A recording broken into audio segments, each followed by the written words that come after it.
Class ninth students, good morning all of you students. कैसे हैं आप सब। वीडियोस आपको मिल रही होंगी। चैप्टर 2 की मैंने फर्स्ट वीडियो अपलोड कर दी है स्टूडेंट्स, और मैंने उसका लिंक भी आपको फॉरवर्ड कर दिया है। यदि आपको वीडियोस नहीं मिल रही हैं तो चैनल जरूर सब्सक्राइब करें, वीडियोस लाइक करें और अपने फ्रेंड्स के साथ शेयर करें स्टूडेंट्स। यदि हम बात करें तो देखिए, आपको स्टडीज बिल्कुल सही चल रही है, परफेक्ट चल रही है। आपका सिलेबस भी ऑन टाइम और जल्दी रिवीजन हो जाएगा, पूरा भी हो जाएगा स्टूडेंट्स। यदि आपकी कोई क्वेरी है तो आप मुझे इन नंबर पर व्हाट्सअप करें। स्टूडेंट्स, वीडियोस जरूर लाइक किया करो, उससे हमें अच्छा लगता है कि आप वीडियोस लाइक कर रहे हैं, वीडियोस देख रहे हैं। और चैनल सब्सक्राइब नहीं किया तो चैनल भी सब्सक्राइब करें। चैनल है chemistry amazing world. So students, अब हम वन बाय वन करके बात करते हैं। देखिए स्टूडेंट्स, हम बात कर रहे थे लास्ट टॉपिक से मेटल और नॉन मेटल्स की। तो स्टूडेंट्स, मेटल्स क्या होती हैं, नॉन मेटल्स क्या होती हैं, उसके बारे में बात करेंगे। मेटल्स हमने लास्ट टॉपिक में बात करी थी और उनकी फिजिकल और केमिकल प्रॉपर्टीज के बारे में बात करी थी। नॉन मेटल की डेफिनेशन के साथ वन बाय वन करके एक बार और रिवाइज करेंगे। देखिए स्टूडेंट्स, मेटल्स जैसे मेटल्स अपनी इलेक्ट्रॉन क्या करती हैं, लूज करती हैं और कैटायंस बनाती हैं। नॉन मेटल्स की थोड़ी सी अलग प्रॉपर्टीज है, क्योंकि नॉन मेटल जो होता है वो आपका एनायंस बनाता है, क्योंकि वो इलेक्ट्रॉन गेन करता है स्टूडेंट्स। ठीक है students, non metals are those that always gain electrons and form anion students. इसके बाद बात कर लेते हैं नॉन मेटल की फिजिकल और केमिकल प्रॉपर्टीज के बारे में students. So physical properties of non metals की बात कर लेते हैं। नॉन मेटल्स आपके लिक्विड, गैस और सॉलिड तीनों ही स्टेज में मिलती है। अब सॉलिड के एग्जांपल देख लीजिए, carbon, sulphur, phosphorus, iodine. Gas जो होती है वो आपकी होती है लिक्विड में लिक्विड में होता है आपका नॉन मेटल एक ब्रोमीन, और इसके अलावा बाकी जितनी भी हैं वो सब गैस फॉर्म में है। मेटल्स मैलिएबल और डक्टाइल प्रॉपर्टी रिप्रेजेंट करती हैं, और नॉन मेटल उसकी जस्ट उल्टी ब्रिटल प्रॉपर्टी रिप्रेजेंट करती है, ब्रिटाइल प्रॉपर्टीज रिप्रेजेंट करती है। Metals good conductor of heat and electricity होते हैं, non metals bad conductor of heat and electricity होते हैं, केवल एक ग्रेफाइट को छोड़कर स्टूडेंट्स, क्योंकि ग्रेफाइट जो है वो good conductor of electricity and heat में आता है। इसके बाद बात करें तो बोरोन और कार्बन को छोड़कर बाकी जितने भी नॉन मेटल हैं वो low melting and boiling point represent करते हैं। स्टूडेंट्स, नॉन मेटल जो होती हैं वो नॉर्मली सोनोरस प्रॉपर्टी रिप्रेजेंट नहीं करती हैं, क्योंकि नॉन मेटल से यदि आप टकराते हैं तो उसमें क्या होगा, उसमें कोई भी साउंड या वॉइस क्रिएट नहीं होती है। इसके अलावा ग्रेफाइट और आयोडीन को छोड़कर नॉन मेटल में कोई भी साइनी या लस्टर प्रॉपर्टी रिप्रेजेंट नहीं करता है। ठीक है स्टूडेंट्स, केवल ग्रेफाइट और आयोडीन ये नॉन मेटल होने के बाद भी साइनी प्रॉपर्टीज रिप्रेजेंट करते हैं। उसके बाद केमिकल प्रॉपर्टीज की बात करते हैं स्टूडेंट्स। तो नॉर्मली जो आपके नॉन मेटल होते हैं वो ऑक्सीजन के साथ रिएक्शन करके नॉन मेटल ऑक्साइड बनाते हैं। जैसे कार्बन की ऑक्सीजन से रिएक्शन कराई तो कार्बन डाइऑक्साइड बन गया। ठीक है स्टूडेंट्स, तो ये जो होते हैं सल्फर की रिएक्शन कराई आपके ऑक्सीजन से तो सल्फर डाइऑक्साइड बना गया। इस तरीके से ये नॉन मेटल ऑक्साइड बनाते हैं। नॉर्मली ये नेचर में एसिडिक नेचर रिप्रेजेंट करते हैं और ब्लू लिटमस को रेड में कन्वर्ट कर देते हैं। दूसरा पॉइंट की बात करें तो रिएक्शन में डाइल्यूट एसिड होना चाहिए, बट स्टूडेंट्स आपको पता है कि नॉन मेटल तो एनायन बनाते हैं, इलेक्ट्रॉन गेन करते हैं, इसलिए ये डाइल्यूट एसिड से रिएक्शन नहीं कर सकते स्टूडेंट्स। कई बार ये क्वेश्चन पूछा जाता है, why non metal don't react with dilute acid? So we can say that because they don't have sufficient electrons, क्योंकि उनके पास sufficient इलेक्ट्रॉन होते ही नहीं है। यदि इलेक्ट्रॉन नहीं होंगे तो वो डाइल्यूट एसिड से रिएक्शन नहीं करेंगे। ठीक है स्टूडेंट्स, बात करते हैं next symbol of elements. So students, आपके पूरी पीरियोडिक टेबल में केमिस्ट्री के 118 एलिमेंट्स हैं। उनमें आपके मेटल भी हैं, नॉन मेटल भी हैं, मेटलॉइड्स भी हैं, उन्हीं में सॉलिड भी हैं, लिक्विड भी हैं, गैस भी हैं। जितने भी एलिमेंट्स हैं वो टोटल 118 अबाउट हैं अभी। ठीक है स्टूडेंट्स, उनमें उनको उनके एटॉमिक नंबर, सिंबल और एटॉमिक मास से रिप्रेजेंट किया गया है। ठीक है स्टूडेंट्स, आपको ये बहुत जरूरी है कि आप नंबर 1 से लेके नंबर 20 तक के एटॉमिक नंबर वाले एलिमेंट्स के बारे में अच्छे से स्टडी कर लें। मैं आपको अभी यहाँ पर शो कर रहा हूँ फर्स्ट से लेके 20 तक के एलिमेंट, और आपको वो स्टडी करने हैं। देखिए स्टूडेंट्स, मैंने यहाँ पर कुछ इंपॉर्टेंट एलिमेंट्स लिख रखे हैं, जिसमें 1 से 20 तक के भी हैं और कुछ और भी इंपॉर्टेंट जो आपको अच्छी तरीके से लर्न करने हैं स्टूडेंट्स। तो देखिए, फर्स्ट में सबसे पहले मैंने लिख रखा है एटॉमिक नंबर, फिर एलिमेंट नेम, फिर सिंबल, फिर मॉलिक्यूलर वेट।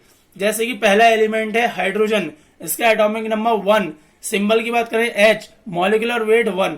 नॉर्मली जितने भी एलिमेंट हैं स्टूडेंट्स, उन सबको उनके स्टार्टिंग वाले 2 अल्फाबेट से रिप्रेजेंट किया गया है या एक अल्फाबेट से रिप्रेजेंट किया है। तो आपको ये ध्यान रखना है कि कहां पर कौन से सिंबल से उसे रिप्रेजेंट किया गया है। जैसे कि मैं 20 एलिमेंट के नाम बोल के बता रहा हूं: hydrogen, helium, lithium, beryllium, boron, carbon, nitrogen, oxygen, fluorine, neon, sodium, magnesium, aluminium, silicon, phosphorus, sulphur, chlorine, argon, potassium और कैल्शियम। स्टूडेंट्स, आपको 1 से लेके 20 तक के atomic number, element name, symbol, molecular weight बहुत अच्छे से लर्न करने हैं। इसके नीचे मैंने कुछ और लिख रखे हैं: जिंक, कॉपर, निकल, आयरन, मैग्नीज। सो स्टूडेंट्स, इन्हें भी आपको याद कर लेना है, पर आपको 1 से 20 तक वाले तो 101% अच्छी तरीके से लर्न करने हैं स्टूडेंट्स। उसके बाद बात करते हैं next topic, metalloids. So students, metalloids क्या होते हैं? अभी आपने मेटल की प्रॉपर्टी स्टडी करी, नॉन मेटल की प्रॉपर्टी रिप्रेजेंट करी। स्टूडेंट्स, मेटलॉइड्स वो होते हैं जिनमें मेटल और नॉन मेटल दोनों की कुछ कुछ प्रॉपर्टीज रिप्रेजेंट होती हैं। So which have properties similar to metal और नॉन मेटल। जैसे कि इसके example boron B, silicon SI, germanium GE हैं।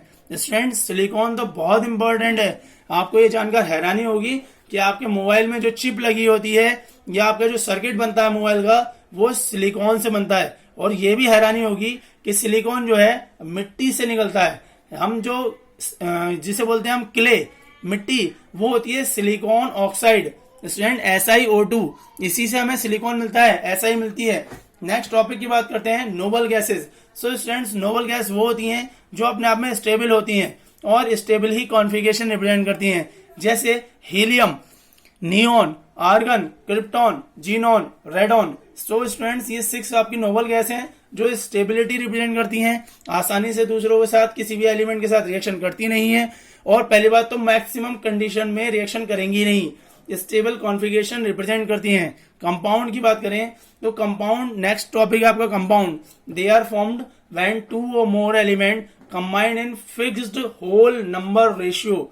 सो स्टूडेंट्स, कंपाउंड वो होते हैं जो 2 या उससे ज्यादा एलिमेंट से मिलकर एक फिक्स्ड रेशियो में नया कंपाउंड बनाते हैं। ठीक है स्टूडेंट्स, जैसे ये एग्जांपल है H2O। अब H2O में आपके 2 इसमें एलिमेंट प्रेजेंट है, एक हाइड्रोजन और एक ऑक्सीजन, और एक फिक्स शेप में मिलकर बने हुए हैं। उसके बाद एक और example, sodium chloride. So student, sodium chloride में 2 एलिमेंट है, एक Na और दूसरा Cl। Na होता है सोडियम और Cl होता है क्लोरीन। उसके बाद बात करते हैं कैरेक्टरिस्टिक्स। सो स्टूडेंट, सबसे पहली कैरेक्टरिस्टिक कंपाउंड की है होमोजीनियस, क्योंकि वो जैसे आपके एलिमेंट होंगे उन्हीं से मिलकर बना होता है। उसके बाद सेकंड बात करते हैं, properties of compound are entirely different from constituents. Students, ये जरूरी नहीं है कि कंपाउंड की प्रॉपर्टीज जिन एलिमेंट से मिलकर वो बनना है उनकी तरह होगी। स्टूडेंट्स, ये बिल्कुल भी पॉसिबल नहीं है, क्योंकि उनकी जो प्रॉपर्टीज होती हैं वो उनके कॉन्स्टिट्यूएंट्स यानी उनमें प्रेजेंट एलिमेंट से बिल्कुल डिफरेंट होती हैं। इससे समझ में आ रहा है स्टूडेंट्स? यदि आपको समझ में आ रहा है तो वीडियो जरूर लाइक किया करो, ठीक है स्टूडेंट्स, और फ्रेंड्स से शेयर भी किया करो। Constants can't be separated by physical method. Students, जो कंपाउंड में कॉन्स्टेंट्स प्रेजेंट होते हैं उन्हें आप किसी भी फिजिकल मेथड से सेपरेट नहीं कर सकते।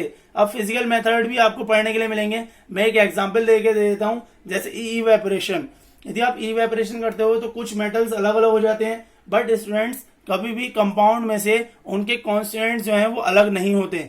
उसके बाद बात करते हैं फिक्स्ड प्रॉपर्टीज, जैसे कि मेल्टिंग बॉइलिंग पॉइंट। आपको पता होना चाहिए कि कंपाउंड जो भी हो चाहे उसकी फिक्स मेल्टिंग और बॉइलिंग पॉइंट होती है। जैसे कि वाटर की बात कर लेते हैं तो वाटर का जो मेल्टिंग पॉइंट होता है वो 0 डिग्री सेल्सियस होता है, बॉइलिंग पॉइंट जो होता है वो 100 डिग्री सेल्सियस होता है। समझ में आ रहा है students? Melting point 0 degree Celsius और boiling point 100 degree Celsius. Next बात करते हैं, formation of compound is accompanied by energy change. जो कंपाउंड का फॉर्मेशन होता है उसमें एनर्जी का चेंजेस होता है, जैसे कि वाटर और NaCl। स्टूडेंट्स, ये जो आपके प्रिपेयर्ड होंगे इसमें एनर्जी चेंज होती है। नेक्स्ट बात करते हैं हम मिक्सचर्स की। स्टूडेंट्स, तो मिक्सचर क्या होता है? It is formed when 2 or more substance are simply mixed. जब हम कोई भी 2 सब्सटेंस लेते हैं और उन्हें मिक्स कर देते हैं, जैसे कि वाटर लिया, वाटर में सॉल्ट मिक्स कर दिया, तो वो एक मिक्सचर बन गया। वाटर लिया, उसमें सॉल्ट मिक्स कर दिया, तो वो भी एक मिक्सचर बन गया। ठीक है स्टूडेंट्स, तो ऐसे मिक्सचर जो दो और दो सब्सटेंस से मिलकर बनते हैं, सिमिलर मिक्स होते हैं, उन्हें हम मिक्सचर्स कहते हैं।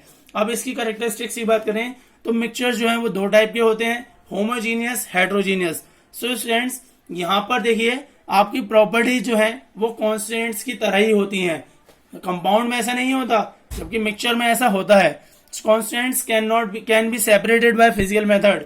इसमें जो कॉन्स्टेंट्स प्रेजेंट होते हैं वो फिजिकल मेथड से अलग कर लेते हैं। लाइक आपने सॉल्ट और वाटर का सॉल्यूशन लिया, तो जब आप वाटर को उसके बॉइलिंग पॉइंट तक इवेपोरेट करोगे तो वाटर वेपर में कन्वर्ट हो जाएगा और सॉल्ट बाकी रह जाएगा। इस तरीके से आप उसमें जो प्रेजेंट कॉन्स्टेंट्स हैं उन्हें फिजिकल मेथड से सेपरेट कर सकते हैं। नेक्स्ट की बात करते हैं, इट्स फॉर्मेशन डजंट रिक्वायर और रिलीज एनर्जी। इसमें फॉर्मेशन में ना तो एनर्जी रिलीज होती है ना ही आपको रिक्वायर होती है। नेक्स्ट बात करते हैं प्रॉपर्टीज। प्रॉपर्टीज में मेल्टिंग और बॉइलिंग पॉइंट की बात करें तो मिक्सचर का मेल्टिंग और बॉइलिंग पॉइंट कभी भी फिक्स नहीं होता। ठीक है स्टूडेंट्स, कंपाउंड का फिक्स होता है पर मिक्सचर का नहीं होता। टाइप ऑफ मिक्सचर की बात कर लेते हैं, होमोजीनियस और हेट्रोजीनियस। स्टूडेंट्स आपको पता है कि आपके आसपास जो भी मैटर प्रेजेंट है वो प्योर कंडीशन में नहीं है, चाहे वो एयर ही क्यों ना हो, क्योंकि एयर भी मिक्सचर ऑफ गैसेज होती हैं। हमारे आसपास जो भी मैटर है वो दो टाइप में प्रेजेंट है, एक प्योर सब्सटेंस और एक मिक्सचर। प्योर सब्सटेंस में नॉर्मली हम एलिमेंट और कंपाउंड को रखते हैं और बाकी सब है मिक्सचर्स। अब हम मिक्सचर्स के टाइप के बारे में बात कर लेते हैं, होमोजीनियस और हेट्रोजीनियस। होमोजीनियस मिक्सचर क्या होते हैं? देखिए होमोजीनियस वो मिक्सचर होते हैं जिनकी प्रॉपर्टीज और कंपोजिशन यूनिफॉर्म होते हैं। जैसे कि एयर में आपको पता है कि ऑक्सीजन कितनी प्रेजेंट है, नाइट्रोजन कितनी प्रेजेंट है, कार्बन कितनी प्रेजेंट है, तो ये सब आपको पता है। ठीक है स्टूडेंट, हेट्रोजीनियस की बात करें तो हेट्रोजीनियस वो मिक्सचर होते हैं जिनकी प्रॉपर्टीज और कंपोजिशन यूनिफॉर्म नहीं होते हैं। जैसे कि ऑयल और वाटर, यदि वाटर में आप कितना भी ऑयल मिक्स करते हैं आप उसमें एक्यूरेटली बता नहीं सकते कि उसमें कितना ऑयल प्रेजेंट है या कितना वाटर प्रेजेंट है। यदि आपने मेजर कर रखा है तब तो बता सकते हैं, अदरवाइज उनके कंपोजिशंस को नहीं बता सकते कि उस मिक्सचर में कितना ऑयल और कितना वाटर प्रेजेंट है। नेक्स्ट स्टूडेंट्स, नेक्स्ट बात करते हैं कुछ और इंपॉर्टेंट पॉइंट की। जैसे हम बात कर रहे थे कि प्योर सब्सटेंस क्या होता है, तो प्योर सब्सटेंस वो होते हैं जो केवल सिंगल काइंड ऑफ पार्टिकल्स से मिलकर बने होते हैं। स्टूडेंट्स नॉर्मली प्योर सब्सटेंस में आपके एलिमेंट और कंपाउंड होते हैं और उसमें केवल एक ही टाइप के पार्टिकल्स कंटेन होते हैं। जैसे कि कुछ एग्जांपल मैंने यहाँ पर दिए हैं, hydrogen, oxygen, nitrogen, chlorine, bromine, iodine, carbon, sulphur, iron, copper, silver, gold, mercury, silicon, ये सब प्योर सब्सटेंस हैं। इसके अलावा और दूसरे कुछ कंपाउंड भी हैं जो प्योर सब्सटेंस में आते हैं, जैसे कि water, carbon dioxide, sodium chloride, sugar, copper sulphate, aluminium. Aluminium के बाद आपका एलम यानी कि aluminium potassium sulphate, copper oxide, sodium hydroxide, hydrogen chloride, sulphuric acid, nitric acid, potassium permanganate, camphor, naphthalene और सैंड, ये सब आपके प्योर सब्सटेंस में ही आते हैं। So students, we can say that a pure substance has a fixed composition as well as fixed melting and boiling point also. Mixture की बात कर लेते हैं। A mixture is one which contain two or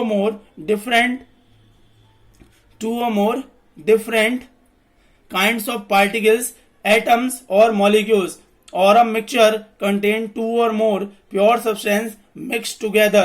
Example, milk, salt solution, sugar solution, milk, sea water. इसके अलावा air, cane sugar, juice, soft drinks, शरबत और गुड़, rocks, minerals, petroleum, LPG, biogas tap और वाटर टी, ये सब students आपके mixture के एग्जांपल्स हैं जिनमें आप प्रेजेंट एलिमेंट्स को आसानी से नहीं बता सकते। ठीक है स्टूडेंट्स, तो ये आपको जरूर समझ में आने चाहिए। चलिए एक पॉइंट की और बात कर लेते हैं। इसके बाद देखिए स्टूडेंट्स, इसके कुछ और एग्जाम्पल भी मैंने दे रखे हैं, जैसे कॉफी, पेंट, बोर्ड, सॉइल और ब्रिक्स। स्टूडेंट्स हमारे आसपास जितने भी मैटर हैं नॉर्मली वो मिक्सचर की फॉर्म में प्रेजेंट हैं और कुछ जो हैं प्योर सब्सटेंस से मिलकर बने होते हैं जिन्हें भी हम मिक्सचर ही कहते हैं। A mixture doesn't have a fix composition और a fix melting point. All the matter can be divided into 3 general state.